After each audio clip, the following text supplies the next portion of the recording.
বলুন। বলছিলাম আমায় একটু লিফট দেবেন প্লিজ? কোথায় যাবেন?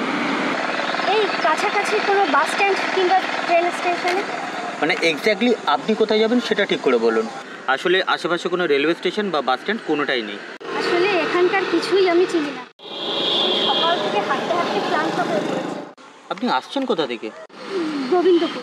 বাবা, সে তো অনেক দূর। এদিকে সন্ধেও হয়ে গেছে, ভাবছিলাম কাছাকাছি যদি কোনো বাস স্ট্যান্ড কিংবা স্টেশন পাই সেখানেই রাতটা কাটাতে পারতাম। আচ্ছা, যদি আপনার কোনো আপত্তি না থাকে তাহলে আজকে রাতটা আপনি আমাদের বাড়িতে কাটাতে পারেন। অবশ্যই যদি আপনার আপত্তি না থাকে তো। না না, আপনার অসুবিধা হতে পারে। আমার যদি অসুবিধা থাকতো তাহলে আমি আপনাকে বলতাম। আসলে বাড়িতে দুটো মানুষ, আমি আর আমার মা। আর আপনি একটা মহিলা হয়ে রাত্রিবেলা যাবেন কোথায়, থাকবেনই বা কোথায়? তাছাড়া বরং আপনি আমার সাথে চলুন। না মানে আসলে ওসব পরে হবে, আপনি উঠে পড়ুন তো গাড়িতে, চলুন।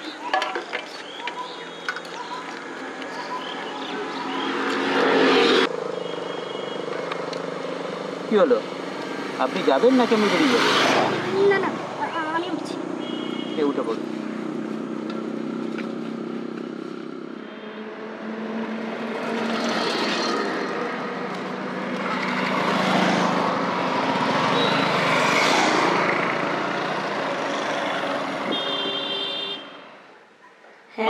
আমি এসে গেছি। আয় বাবা। মা, হ্যাঁ বলছি আজ ঠিক মতো খেয়েছো তো? যেটুকু পেরেছি সেটুকু খেয়েছি রে বাবা।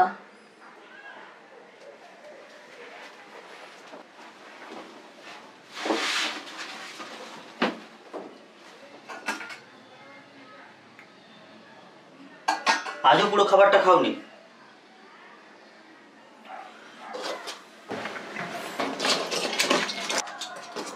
ওষুধগুলো সব কটা খাওনি? যা পেরেছি তাই খেয়েছি রে বাবা। মা, উনি তুলি, কই এদিকে আসুন।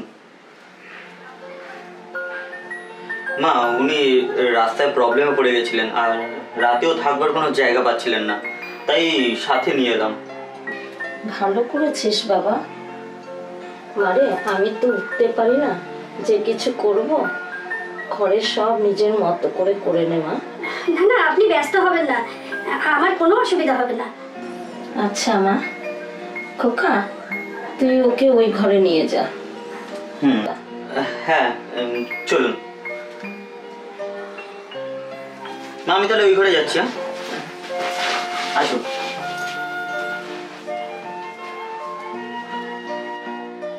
আসুন। না না, এত ব্যস্ত হবার কিছু নেই। বুঝতেই তো পারছেন, মা থাকতেও আমি। আচ্ছা, ওনার কি হয়েছে? 4 মাস হলো মা সেরিব্রাল অ্যাটাকে প্যারালাইসিস হয়ে গেছেন। আচ্ছা, ট্রিটমেন্ট চলছে? হ্যাঁ, মেডিসিন তো চলছে। ওইসব ছাড়ুন, আপনি একটা কাজ করুন, এই যে আমাদের বাথরুম, আপনি ওখানে গিয়ে ফ্রেশ হয়ে নিন। ও হ্যাঁ, আমাদের বাড়িতে মায়ের সাদা কাপড়ের শাড়ি ছাড়া আর মহিলাদের কোনো ড্রেস নেই। না না, আপনারও কিছু একটা হলে চলবে আমার। তাই? তাহলে একটা কাজ করুন, আপনি এর মধ্যে থেকে কোনো একটা বেছে নিন আর যান তাড়াতাড়ি ফ্রেশটা হয়ে নিন।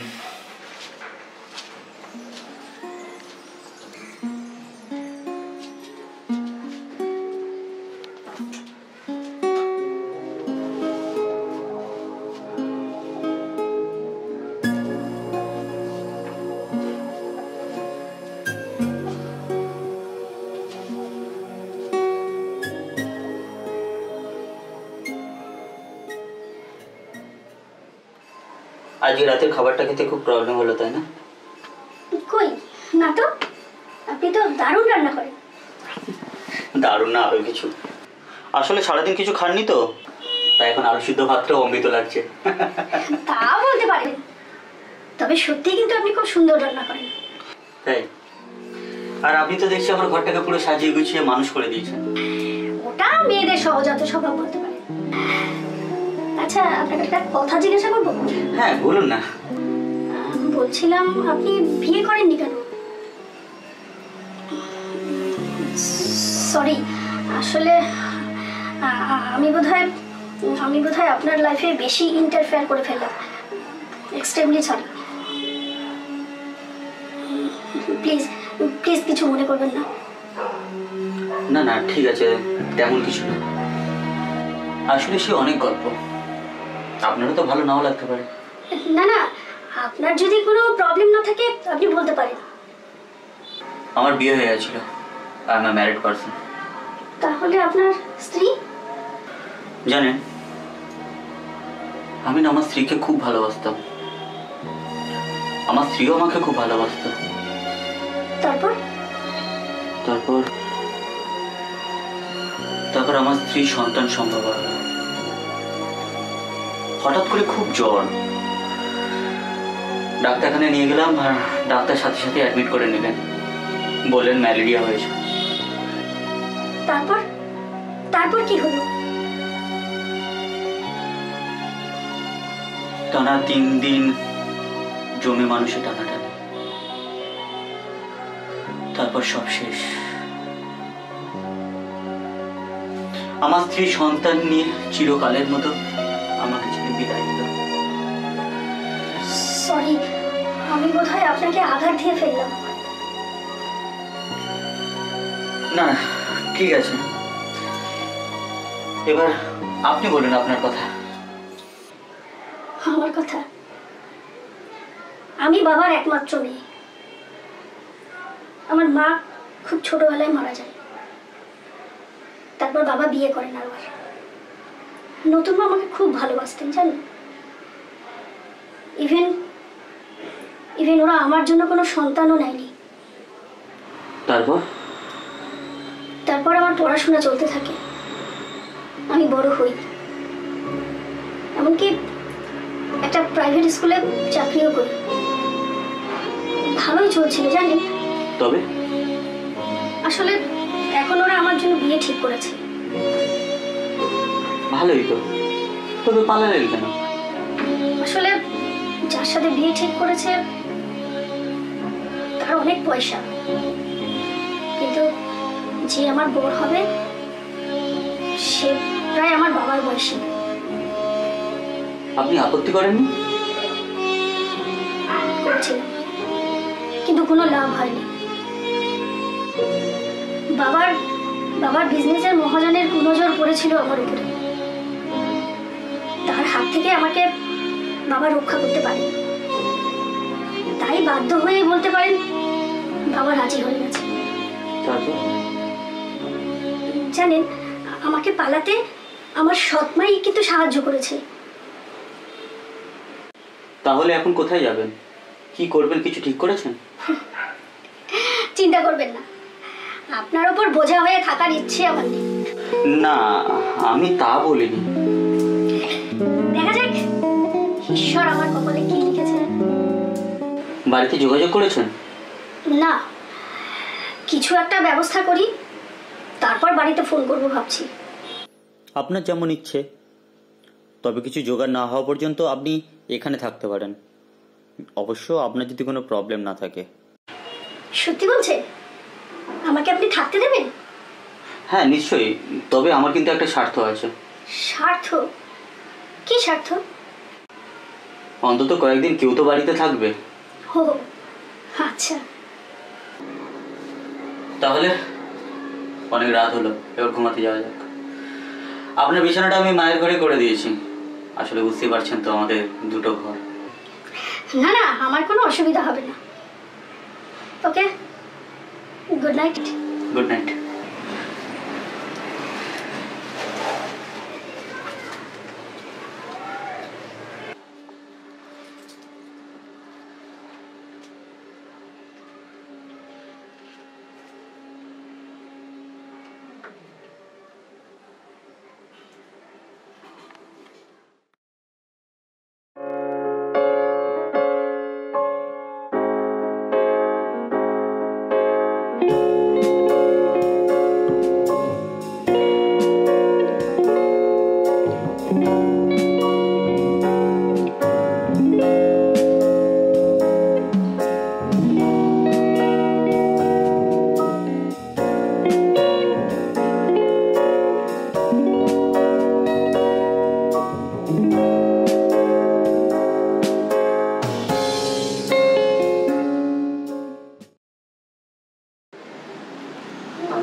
এই নিন আপনার জন্য শাড়ি।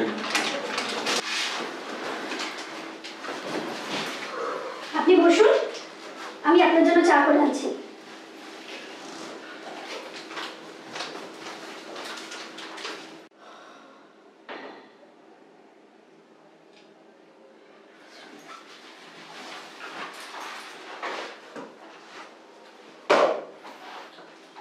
টাওয়েলটা বাথরুমে রাখা আছে।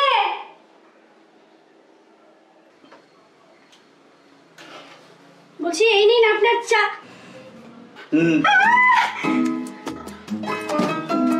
আরে নক করে আসবেন তো। আমি কি করে জানবো আপনি এই অবস্থায় আছেন? তাছাড়া আপনি দরজায় ছিটকানিটা দেননি কেন? আরে ঠিক আছে, যান যান যান, আপনি বাইরে যান তো। হ্যাঁ যাচ্ছি, আমার এখানে থাকতে হয়েই গেছে।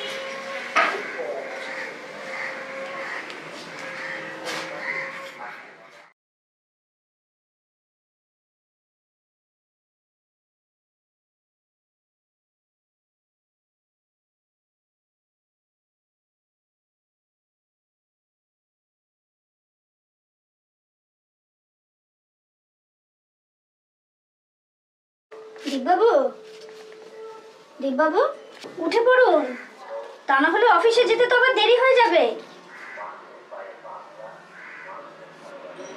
দীপবাবু,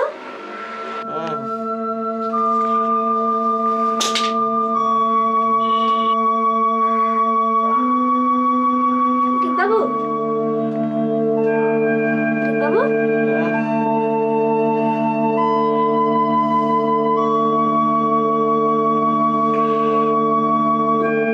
দীপবাবু,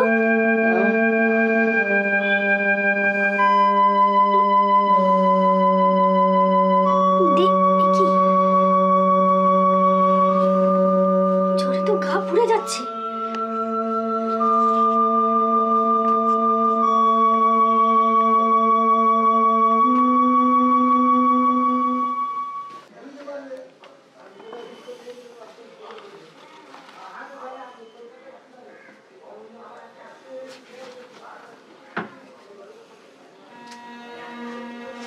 দীপবাবু, এদিকে একটু ঘুরে শোন।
Good morning.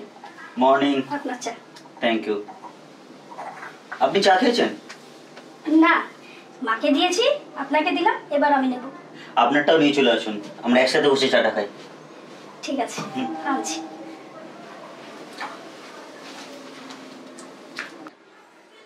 আসুন।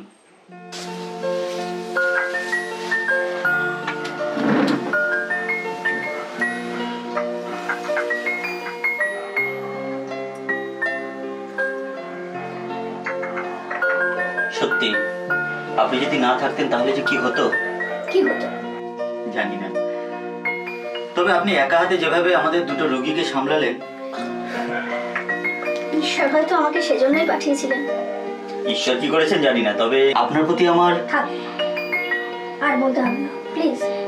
আমার বাড়ির কেউ হলে আমি কি করতাম না? সত্যি শুধু ভাবি, এই আপনারা মানে মেয়েরা কত সহজে যে পরকে আপন করে নিতে পারেন।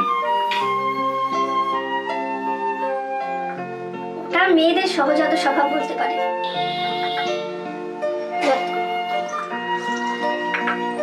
আর গল্প করলে হবে না, আমার অনেক কাজ পড়ে আছে। ঠিক আছে? হ্যাঁ।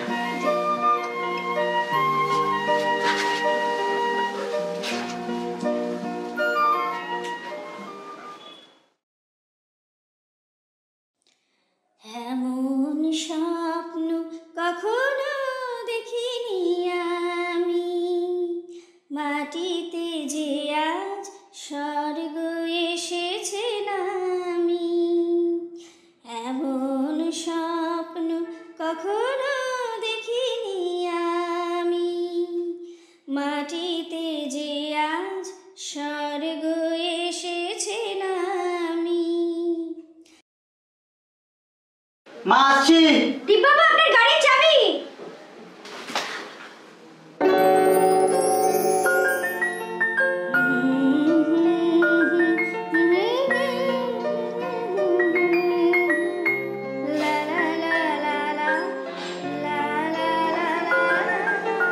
আপনার গান শুনতে শুনতে ভুলেই গেছিলাম।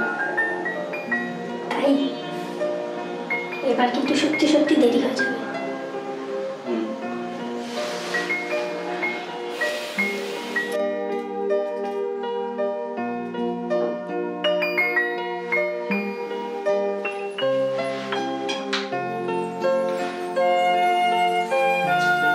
সাবধানে যাবেন।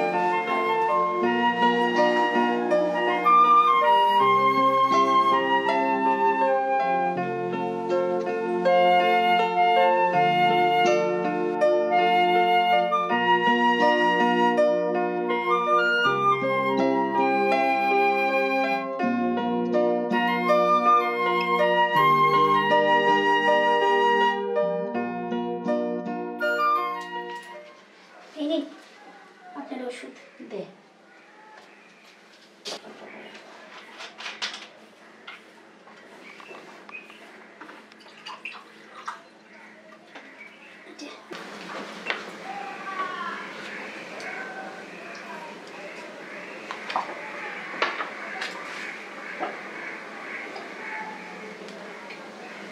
নে।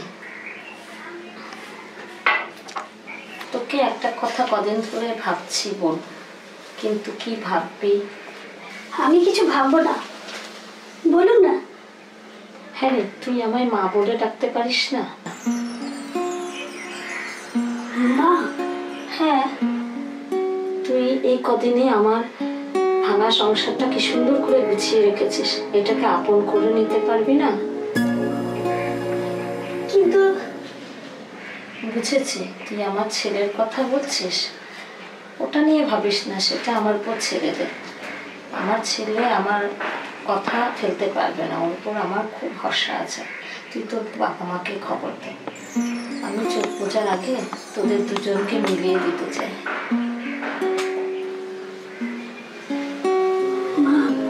আচ্ছা হয়েছে, আর লজ্জা পেতে হবে না।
এসে যাবে না?